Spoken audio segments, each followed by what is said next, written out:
বাংলাদেশ আনসার এবং গ্রাম প্রতিরক্ষা বাহিনীর জন্ম 1948 সালের 12 ফেব্রুয়ারি।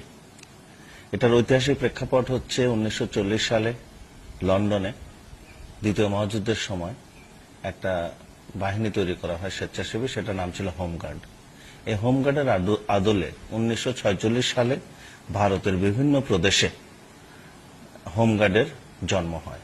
তার পরের বছরই দেশ ভাগ হয়ে যায় এবং পাকিস্তানে হোমগার্ডের কোনো অস্তিত্ব ছিল না।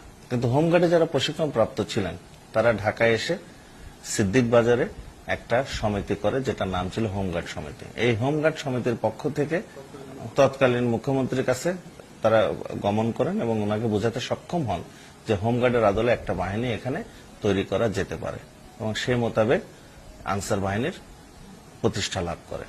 বাংলাদেশ হয়ে ওঠার যে ইতিহাস, সেই ইতিহাসের সাথে আনসারের ইতিহাসের একটা গভীর সম্পৃক্ততা রয়েছে।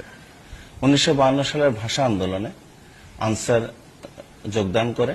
আপনারা অনেকেই জানেন যে ভাষা শহীদ আব্দুল জব্বার কে আপনারা ভাষা শহীদ হিসেবে ছিলেন, কিন্তু আপনারা অনেকে হয়তো জানেন না যে ভাষা শহীদ আব্দুল জব্বার এই আনসার বাহিনীর একজন সদস্য ছিলেন। এরপর 1971 সালে আনসার সক্রিয়ভাবে বাংলাদেশের স্বাধীনতা যুদ্ধে যোগদান করে।